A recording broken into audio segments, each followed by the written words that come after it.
오늘 우리 이사야 53장입니다. 구약 성경 이사야 53장입니다.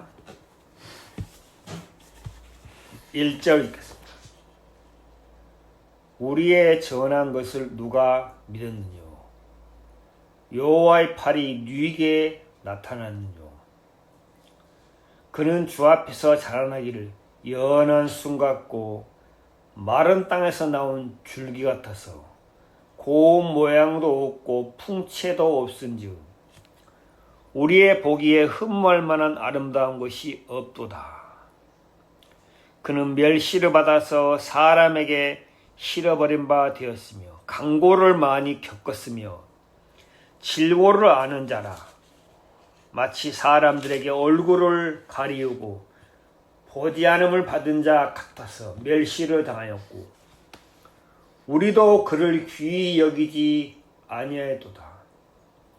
그는 실로 우리의 질고를 지고 우리의 슬픔을 당하였거늘 우리는 생각하기를 그는 징벌을 받아서 하나님에게 맞으며 고난을 당한다 하였노라.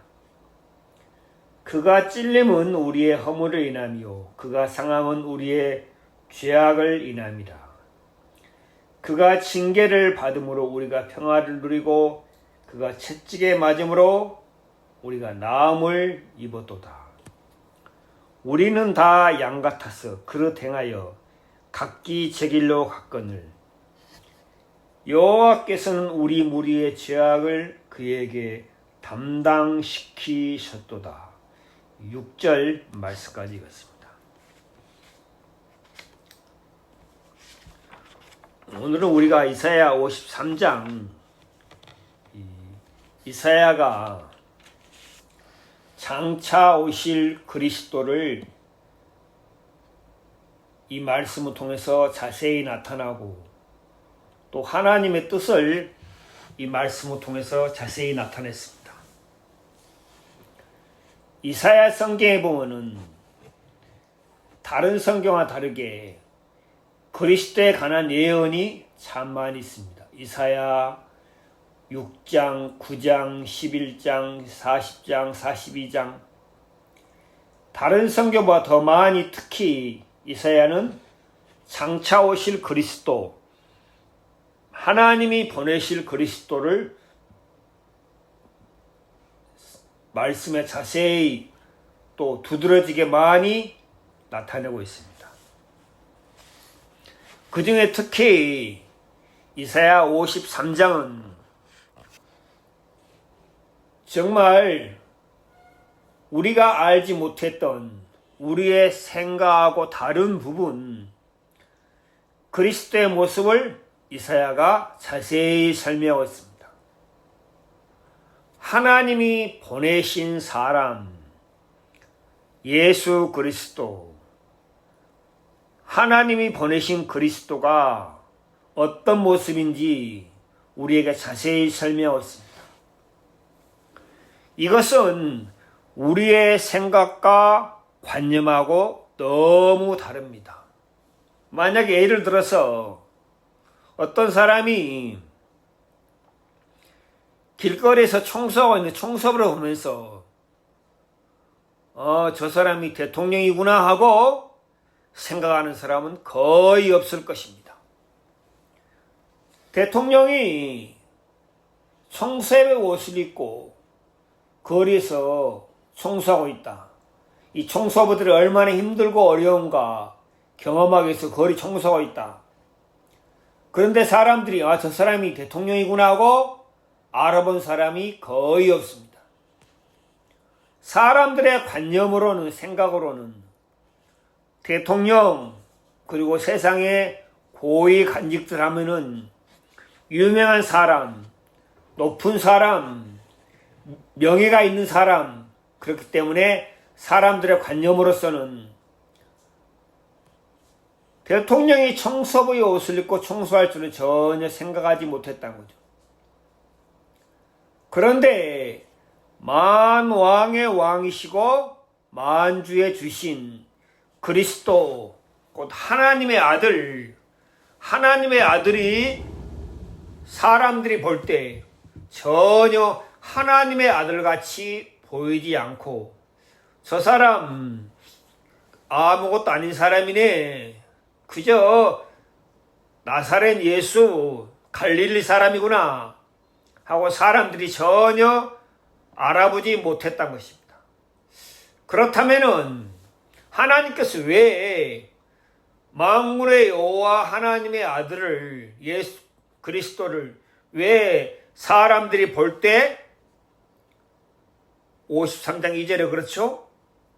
고운 모양도 없고 풍채도 없고 흠모할 만한 아름다운 것이 없도다. 사람들이 볼 때 야, 저 사람 하나님의 아들이다 하고 인정할 만한 것이 외형적으로 하나도 없다는 것입니다. 여러분 대통령 보면 옷도 좋은 옷 입고 좋은 차 타고 하고 사람들이 볼 때 너무 외형적으로 볼 때 아름답게 보이고 멋있게 보이잖아요. 그런데 하나님의 아들 그리스도가 풍채가 없고, 풍채가 없단 말은 몸이 외형적으로 볼 때 가날프고 참 약하게 보였다. 고운 모양도 없다. 흠모할 만한 것이 하나 사람들이 볼 때 야, 저 사람 닮고 싶다. 야, 저 사람 너무 멋있다. 저 사람 너무 보기에 좋다 하고 그럴 만한 것이 하나도 없었던 것입니다. 하나님이 하나님의 아들 그리스도를 그렇게 이 세상에 보내셨던 것입니다. 세례 요한이 뭐라 했습니까? 요한복음 1장에 세례 요한이 예수님보다 6개월 먼저 출생했습니다. 그런데 6개월 후에 예수님이 수생했는데 같은 동네에 살았습니다. 그런데 세례 요한이 예수님을 보면서 야, 저 사람이 하나님의 아들이구나, 그리스도구나 하고 전혀 알아보지 못했습니다. 세례 요한이 자기 간증을 합니다. 잠깐 보겠습니다. 요한복음 보겠습니다. 요한복음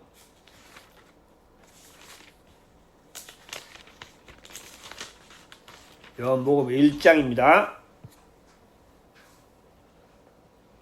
31절 나도 그를 알지 못하였으나 내가 와서 물로 세례를 주는 것은 그를 이스라엘에게 나타내려 함이니라. 세례 요한이 예수님과 한 동네에 살았으나 전혀 알아보지 못했습니다. 나도 그를 알지 못하였으나 33절에 그렇죠? 나도 그를 알지 못하였으나 세례 요한도 예수님은 전혀 이 사람이 그리스도구나, 하나님의 아들이구나 하고 전혀 알지 못했는데 하나님께서 세례 요한에게 가르쳐 주었습니다. 그래서 세례 요한이 예수님이 누군지 알겠습니다. 만약에 세례 요한이 예수님이 누군지 알아보지 못했다면은 1장 29절 말씀 보라 세상 죄를 지고 하는 하나님의 어린 양으로 이렇게 외치고 선포할 수 없었을 것입니다. 그런데 하나님께서 세례 요한에게 계시해 주시어서 저분이 그리스도다, 저분이 하나님의 아들이다 하고 가르쳐 주니까 세례 요한이 그렇구나 하고 알게 됐습니다. 그렇다면은 세례 요한이 보기에도 전혀 예수님의 모습이 하나님의 아들과 같이 보이지 않았다는 사실입니다. 이건 참 중요합니다. 마찬가지로 하나님께서 그리스도인들을 세상에서 유명한 사람으로, 잘난 사람으로 정말 뛰어난 사람으로 그렇게 나타내지 않는다는 것입니다. 하나님께서 알게 하지 않으면은, 하나님께서 깨닫게 하지 않으면 전혀 알 수 없습니다. 하나님께서 예수 그리스도를 그렇게 세상에 보내었습니다. 근데 3절에서는 더 적나라하게 뭐라 했습니까? 그는 멸시를 받아서 사람들에게 싫어버린 바 되었으며, 사람들이 예수님을 싫어했던 거죠. 많이 강고를 겪었으며 얼굴을 사람들에게 얼굴을 가리우고 보지 않음을 받자. 너무나 사람들이 예수님을 보고서 멸시하고 무시하고 그렇게 여김을 받았다는 사실입니다. 그래서 어느 누구든지 예수님을 보고서 이 사람이 하나님의 아들이구나 전혀 알 수 없었습니다.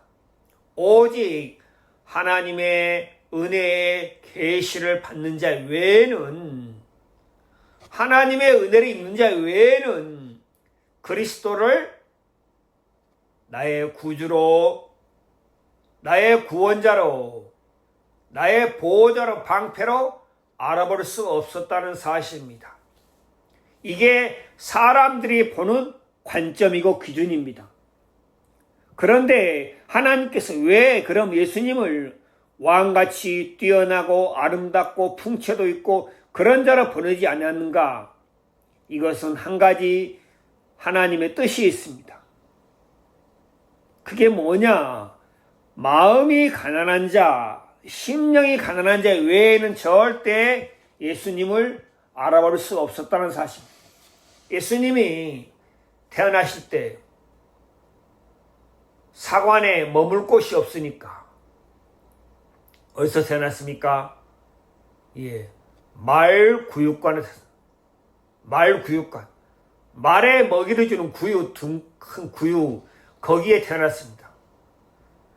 그러니까 요셉이 그 사관에 갈 사람들에게 문을 뚫으면서 부탁했겠죠. 죄송합니다. 우리 아내가 임신했는데 지금 애가 나오려합니다. 좀 방을 좀만 비워주시면 안 되겠습니까? 사관방 곳곳을 두드리면서 부탁했지만 사람들이 다 거절했습니다. 그래서 할 수 없이 말구육관에 났습니다. 그처럼 예수님을 알고 영접하는 사람이 한 사람도 없었다는 사실입니다. 하나님께서 예수님을 말구육관에서 태어나겠습니다. 그런데 말구육관에 태어난 예수님을 보러 누가 왔습니까? 목동들, 그렇죠. 목동들, 천한 직업이죠. 목동들이 왔습니다. 그 목동들도 스스로 찾아온 게 아니고 하나님께서 그들에게 계시해주고 가르쳐주니까 찾아와서 예수님을 만날 수 있습니다. 그리고 또 누굽니까? 동방박사 세 사람, 그들도 하나님의 인도로 말미암아 예수님을 찾아뵙고 그들이 예수님을 마음에 영접할 수 있었습니다. 그것처럼 하나님의 은혜가 아니고는 절대 예수님을 그리스도로 영접하고 받아들일 수 없다는 사실입니다. 하나님의 은혜를 입지 않으면 절대 그리스도를 마음에서 이분이 내 영혼의 구원자구나, 이분이 그리스도구나 하고 받아들일 수 없다는 사실입니다.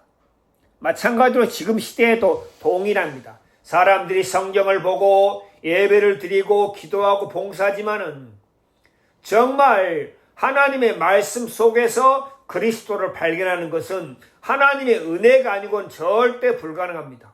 사람들이 알고 있죠. 지식적으로, 이론적으로, 교리적으로 알고 있지만은 마음에서 그리스도 이분이 나의 구원자구나, 이분이 나의 구주구나, 메시아구나 하고 마음에서 받아들일 수 있는 것은 하나님의 은혜가 아니고는 절대 되어줄 수 없다는 사실입니다.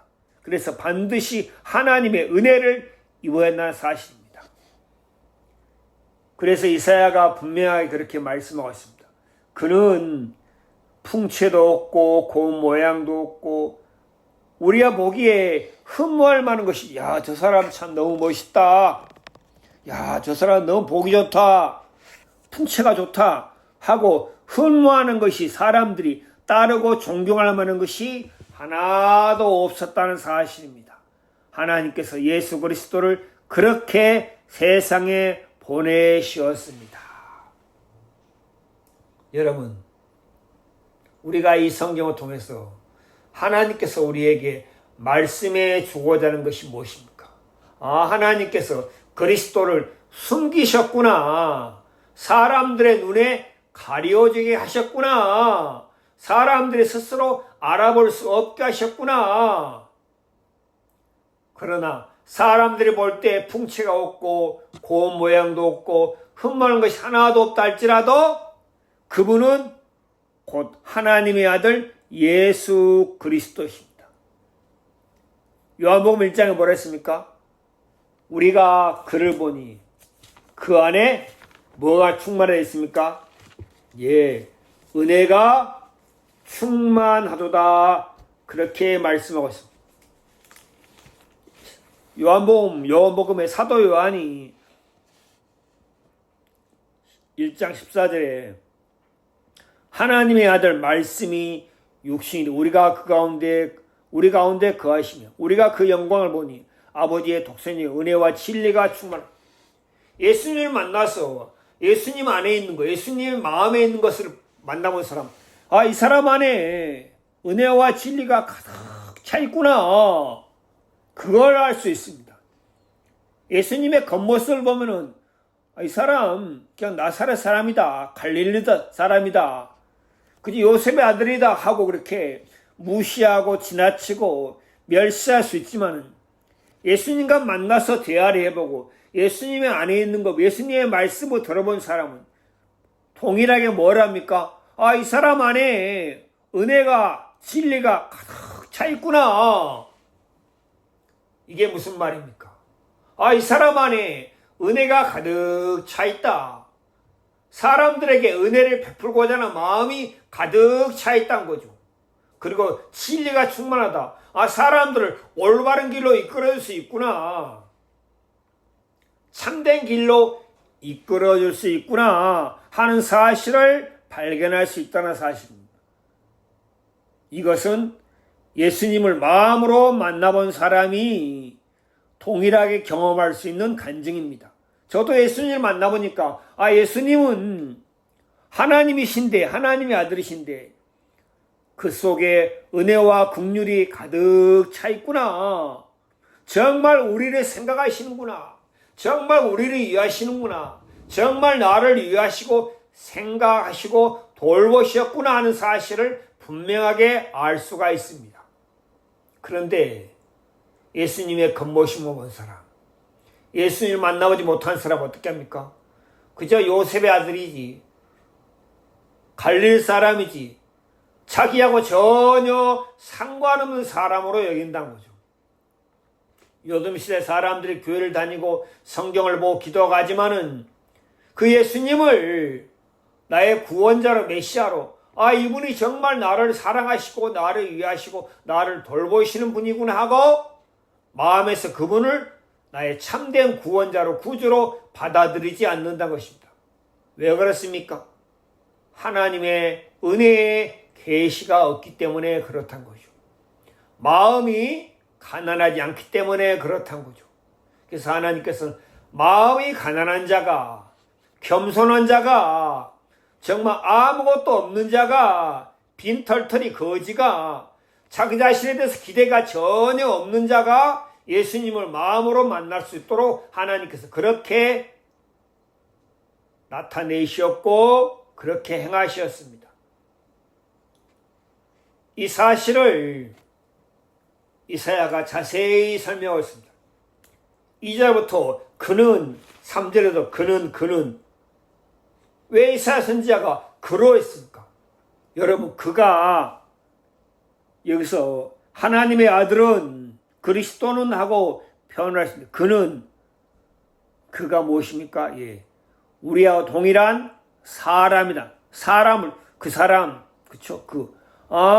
하나님의 아들 그리스도가 사람으로 오시는구나. 사람의 모양을 가지고 오시는구나. 사람의 아들로 오시는구나. 이건 곧 성육신을 자세히 설명합니다. 사람의 모양으로 사람으로 오시는구나. 이렇게 이사야가 우리에게 나타내고 설명하고 있습니다. 빌립보서에 뭐라 했습니까? 신약성경 빌립보서에 잠깐 보겠습니다. 빌립보서 2장입니다. 2장 7절 오히려 자기를 비워 종의 형체를 가져 사람들과 같이 되었고 사람의 모양으로 나타나셨음에 사람들과 같이 되었고 사람의 모양으로 오셨다는 거죠. 누가요? 예수 그리스도가. 그 사도 이사야가 그는 우리와 똑같은 사람의 모양으로 사람의 인성을 가지고 사람의 몸을 입고 오셨다는 거죠. 그래서 그로 변화가 있습니다. 그는 이사야 53장 전부 다 그로 시작하고 있습니다. 그가 하나님께서 하나님의 아들을 사람의 모양으로 사람의 인성을 가지고 사람의 몸으로 이 세상에 보내셨습니다. 그러니 사람들이 똑같은 사람으로 여긴다는 거죠. 저 사람이다. 요한복음 이 사람이다. 사람들이 그리스도를 보고 이 사람이다. 이 사람. 요한복음 10장에 보면 우리 그런 말씀 보겠습니다. 요한복음 10장 제가 잠깐 보겠습니다. 10장 33절 이 사람이 하나님께로 오지 않는 아무 일도 할 수 이 사람이 그리고 빌라도가 또 뭐라 했습니까? 빌라도가 예수님을 그렇죠? 예수님에게 가시면령을 쓰고 요한복음 19장 5절에 예수께서 가시면령을 쓰시고 사색 옷 입고 나오시니 빌라도가 저에게 말하되 보라 이 사람이로다. 너희가 죽이고자 하는 너희가 멸시하고 업신여기고 너희가 없이하고자 하는 사람 이 사람이다. 빌라도도 예수 그리스도를 이 사람이다. 내가 어떻게 알아? 빌라도가 예수님을 보고서 이분이 나의 구원자구나. 이분이 나의 메시아구나 하고 전혀 알아보지 못했습니다. 그러니까 뭐랍니까? 이 사람이다. 우리가 똑같은 사람의 모양과 사람의 인성과 사람의 몸을 입고 오신 분이 그리스도, 곧 예수 그리스도입니다. 빌라도가 이 사람이다 했어요. 예수님에게 가시멜레온을 쓰시고 자색옷을 입고 자색옷은 옛날에 왕들이 입었던 옷입니다. 조롱하는 거죠. 비방하고 무시하는 거죠. 왕인데 가시멜레온을 씌웠다는 것입니다. 고통을 당하겠다는 거예요. 그리고 봐라 이 사람이다. 너희가 죽이고자 이 사람은 내가 어떻게 알아? 이사야가 미리 예언을 했습니다. 그는 사람의 모양으로 사람의 인성을 가지고 사람의 몸을 가지고 오신다. 그런데 사람들이 그를 알아보지 못한다. 알 수 없도록 했다. 기껏해야 뭐라 했습니까? 나사렛 사람 갈릴리에서 온 선지자 그 정도 되냐? 요셉의 아들 아니냐? 사람들이 다 그렇게 무시하고 멸시하고 업신여겼습니다. 자기하고 전혀 상관이 없는 사람으로 여겼다는 거죠. 그런데 중요한 것은 뭡니까? 4절에 뭐랬습니까? 그는 실로 참으로 우리의 질고를 지고 우리의 슬픔을 사람들이 그렇게 무시하고 업신여기고 사람들이 그렇게 예수님을 비방하고 조롱했지만은 그가 사람들이 무시하고 업신여기고 조롱한 그가 우리 인생의 슬픔과 질고를 지셨다는 거죠. 그리고 우리의 죄악을 담당하셨다. 이게 사람들의 생각과 하나님의 생각이 다른 분. 사람들이 왜 그럼 예수님을 보고서 이렇게 무시하고 멸시했습니까? 가장 큰 원인은 마음이 높아서 마음이 교만하고 거만해서 그랬던 거예요.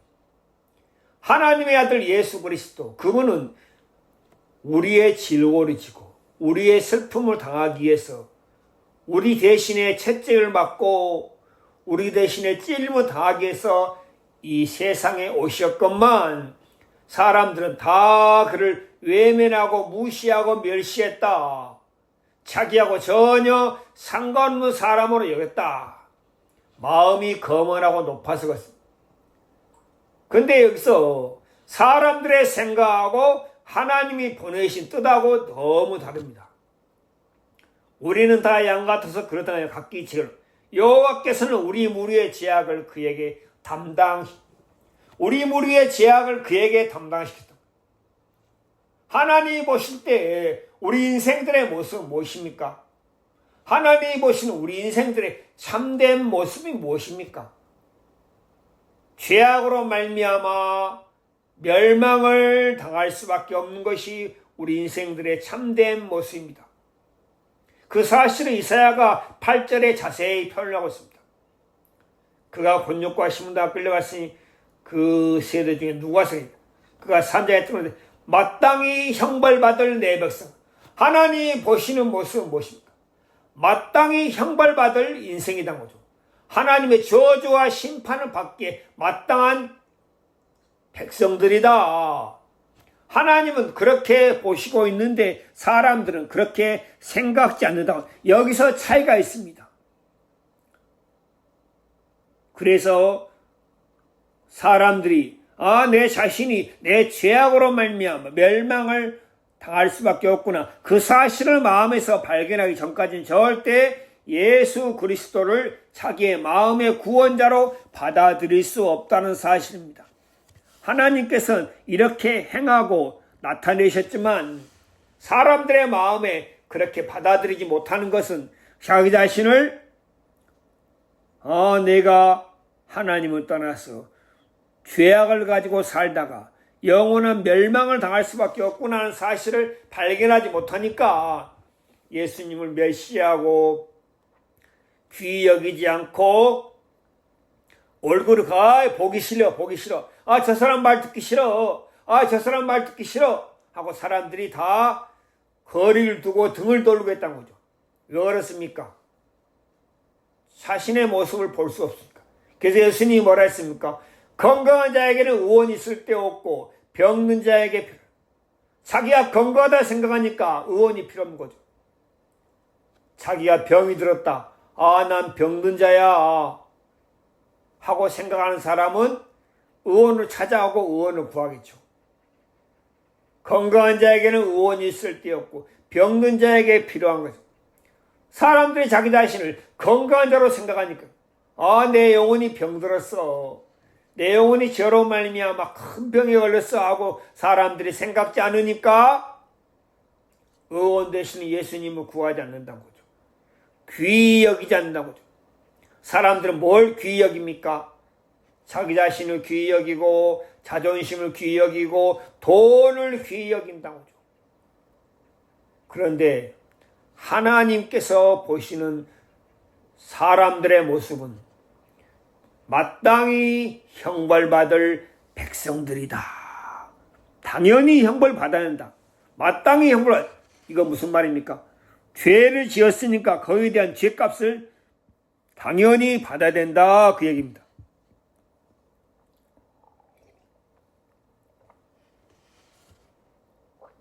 그래서 자기 영혼이 병든 것, 자기 영혼이 죄악으로 말미암아 하나님의 심판을 받을 거 아는 사람은 그 눈앞에 정말 천한 사람으로 흠모할 것이 하나도 없는 사람으로 예수님이 서 있지만은 그 예수님을 보고서 뭐랍니까? 저분은 나의 구원자다. 우리 성경 하나 보겠습니다. 누가복음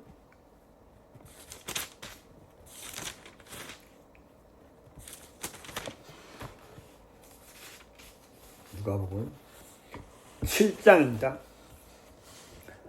한 바리새인이 예수께 자기와 함께 잡수시 청하니 이는 바리새인의 집에 들어가 앉으셨을 때 그 동네에 죄 있는 한 여자가 있어 예수께서 바리새인의 집에 앉으셨음 말고 향후담을 옥합을 가져서 예수의 뒤로 와서 그발하게 됐어요. 울며 눈물로 그 발을 적시며 자기 머리털을 씻고 그 발에 입맞추고 향으로. 예수님께서 어떤 바리새인이 예수님을 자기 집에 청해서 같이 식사를 하려고 했어요. 그런데 그 동네에 죄인은 그 동네에 좀 저 여자 죄인이야, 더러운 여자야 하고 소문이 나 있는 그 여자가 예수님께서 바리새인의 집에 있음을 알고 향유 담은 옥합을 가지고 왔습니다.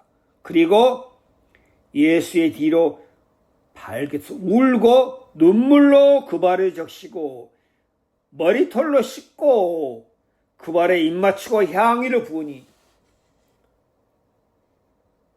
여기 보시면 예수님을 청한 바리새인은 예수님과 함께 식사를 하고 있지만은 예수님이 누구인지 전혀 알지도 못하고 깨닫지도 못했습니다. 그런데 죄인은 한 여자는 예수님이 바리새인 집에 있음을 알고 눈물로 그 발을 적시고 머리털로 그 발을 씻고 발에 입 맞추고 향유를 부었다는 거죠. 똑같은 예수님을 놓고서 한 사람은 그저 함께 밥을 먹을 사람으로, 어떤 여자는 자기가 평생 모은 향유를 예수님 머리에 붓고 머리털로 그 발을 씻기고 울고 했던 거죠. 왜 그렇습니까? 이분은 내 영혼의 구원자다.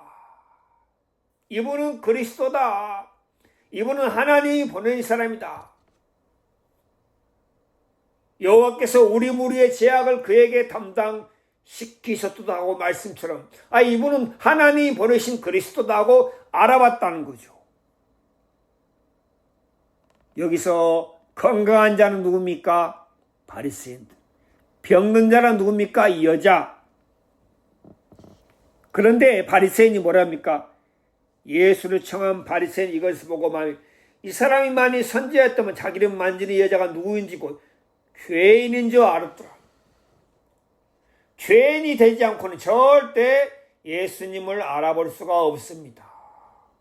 바리새인은 죄인이 안 되니까 예수님 청에서 그냥 밥 한 끼 먹는 정도로 그치고 말았다는 거죠. 여호와께서 우리 무리의 죄악을 그에게 담당시키셨도다.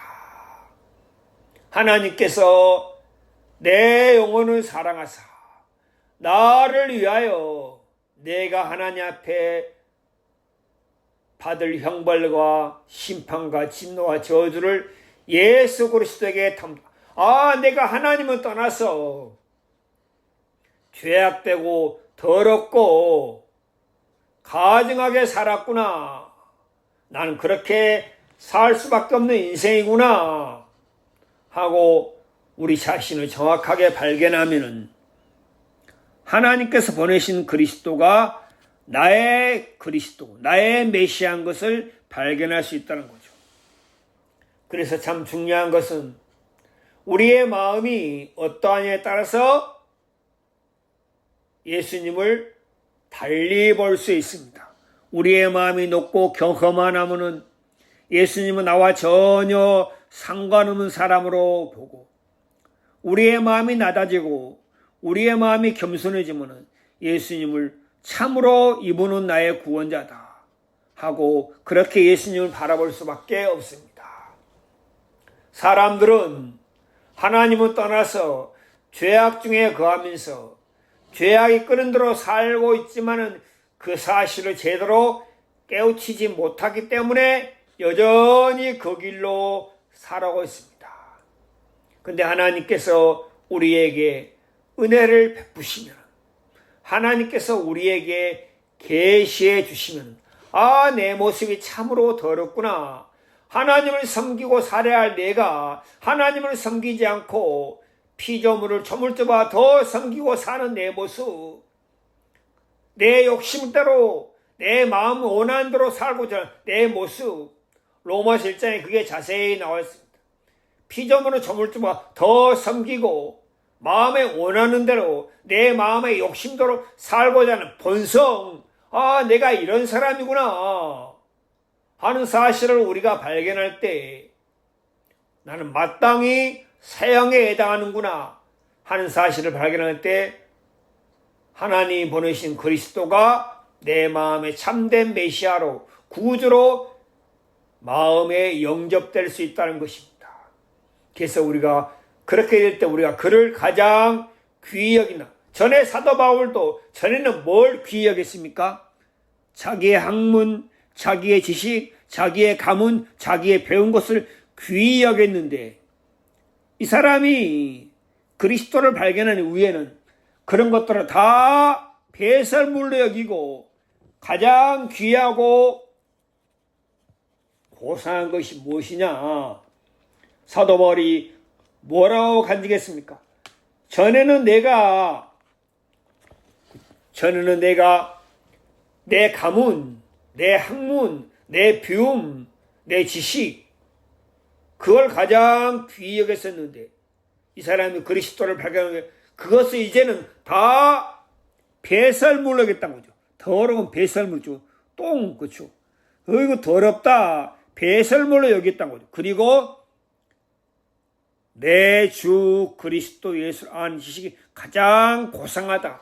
가장 귀하고 가치 있다. 그렇게 간증하고 있습니다. 마찬가지로 우리도 하나님의 은혜로 우리 자신이 지금 어디로 가고 있는지, 어느 길로 가고 있는지, 우리가 가는 길에 결국이 어떤 게 있는지, 우리가 어떤 모습으로 살아오는지, 하나님 앞에 비친 우리의 모습이 어떠한지 우리가 그것을 발견한다면은 우리가 전에 귀히 여기던 그 모든 것들을 다 배설물로 여기고 이제는 예수 그리스도를 가장 귀하게 여기고 가장 소중하고 가장 고상하고 가장 가치 있게 여긴다는 거죠.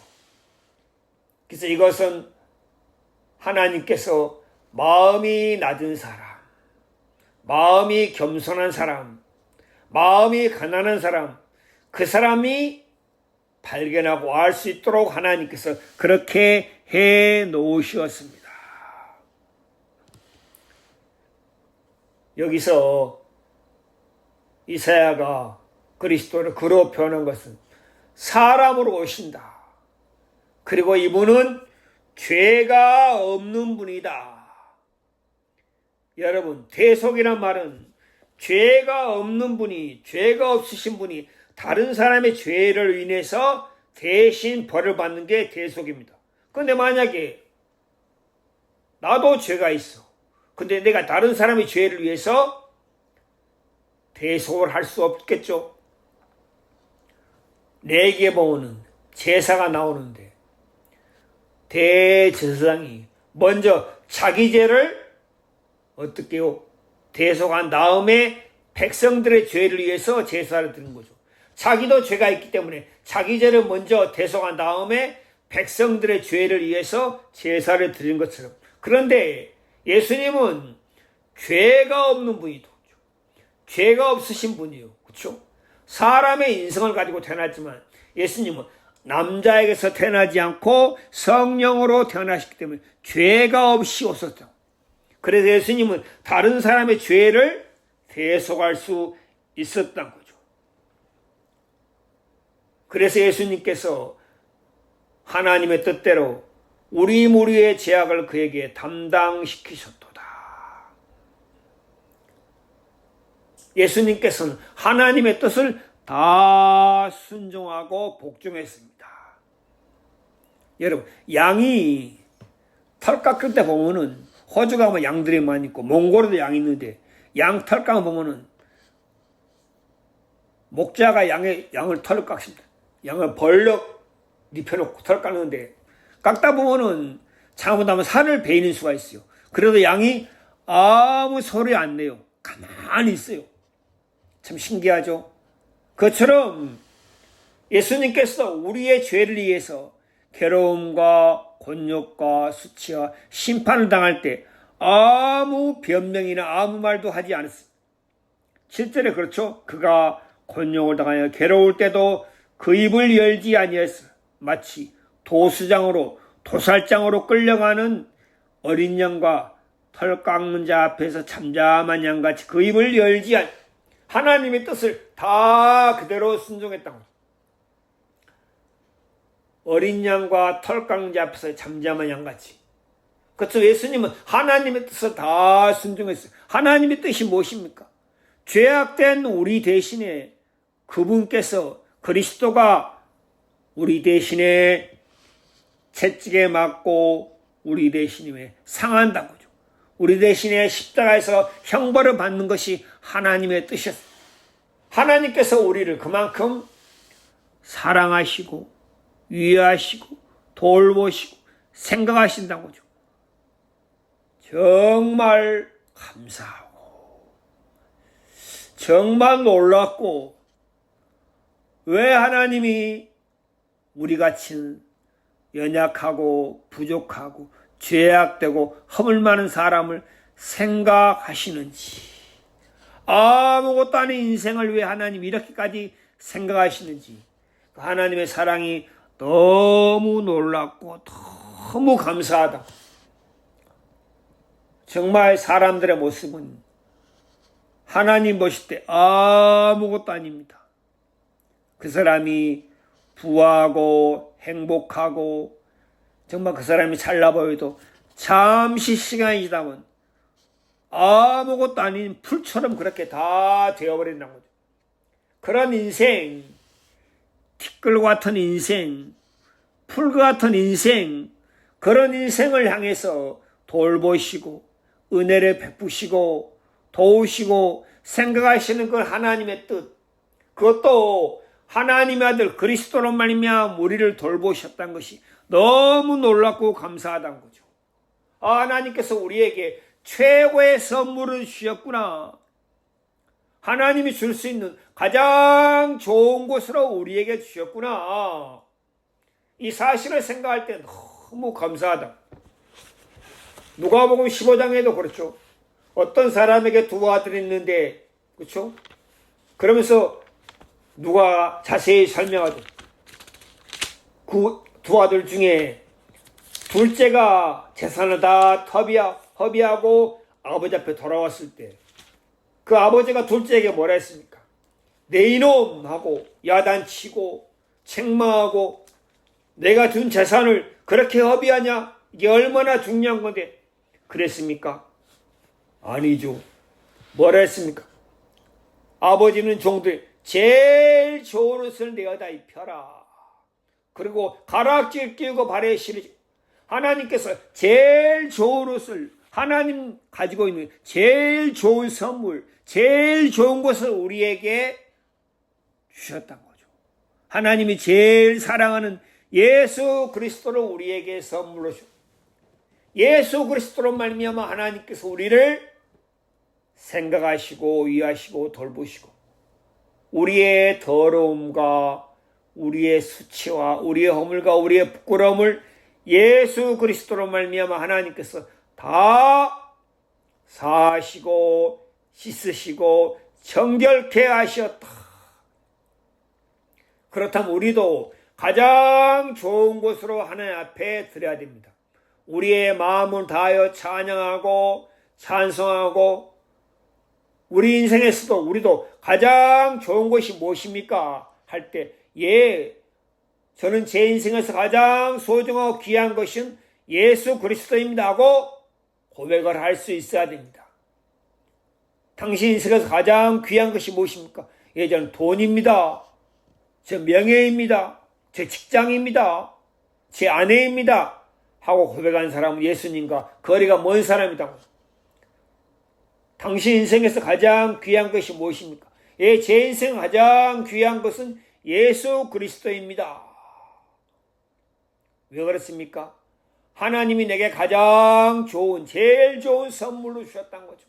예수 그리스도로 말미암아 나를 구속하셨고, 또 나를 하나님의 아들로 삼아 주셨기 때문에 내가 하나님이 내게 주신 가장 좋은 선물을 받아서 나도 하나님께 가장 좋은 것으로 마음으로 드릴 수 있다는 거죠. 그래서 이 복음의 일을 하는 것이 감사하고 기쁘고, 이 복음과 함께 사는 것이 너무 영광스럽고 즐겁고, 이 복음을 해서 하나님의 손에 잡혀서 쓰임받는 것이 가장 크고 감사하다는 거죠. 어떤 분이 제게 묻더라고요. 혹시 노년의 계획이 무엇입니까? 노년에 제가 하나님과 함께 정말 하나님이 보내시는 곳에 가서 담대하게 이 복음을 전하는 것이 노년의 계획입니다. 아, 그렇습니까? 그러면 그렇게 하면은 어떤 물질적인 어떤 혜택이 돌아옵니까? 예, 그것보다 더 큰 혜택이 돌아옵니다. 그것처럼 사람들이 예수님을 알지 못하니까, 하나님의 뜻을 알지 못하니까 잠깐 있다가 사라질 것에 마음을 둔다는 거죠. 그리고 자기 인생이 어디로 가는지 모른 채 그래 소경같이 살다가 멸망을 당하는 사람이 너무나 많습니다.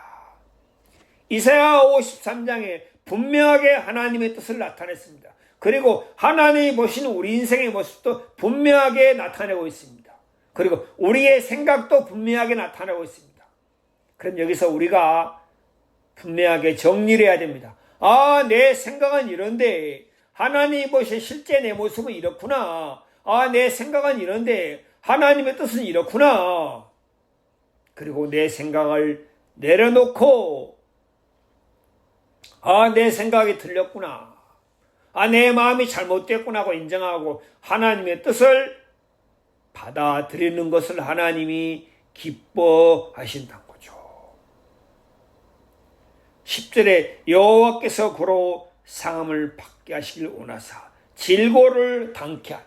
하나님께서 우리 대신에 예수 그리스도가 상하고 질고를 당하고 예수 그리스도가 희생을 당하는 것을 원하셨다는 거죠. 우리를 사랑해서 우리를 위해서 우리를 하나님의 영광에 참여하게 하기 위해서 하나님이 이렇게 행하셨다는 거죠. 이 놀라운 사실, 놀라운 축복, 정말 하나님께서 우리를 예비하신 이 큰 축복을 하나님께서 우리에게 은혜로 주시기를 기뻐하십니다. 이 모든 것은 하나님의 은혜로 우리에게 주시기를 하나님이 기뻐하십니다. 여러분도 여러분 자신이 생각하는 여러분의 모습, 여러분의 관념, 그걸 하나님의 말씀 앞에 잠깐 내려놓고 아, 나는 내 자신이 이렇게 생각하는데 하나님이 보시는 내 모습은 이미 죄로 물들어버린, 그렇죠? 이미 죄로 물들어버린, 이미 죄악으로 부패해버린 아, 내 모습이 그런 모습이구나. 나는 그릇 행하여 곁길로 갈 수밖에 없는 그런 자구나 하고 자신을 인정하고 이런 내 자신을 위해서 하나님께서 행하신 것을 마음으로 받아들일 수 있게 되기를 참 바랍니다.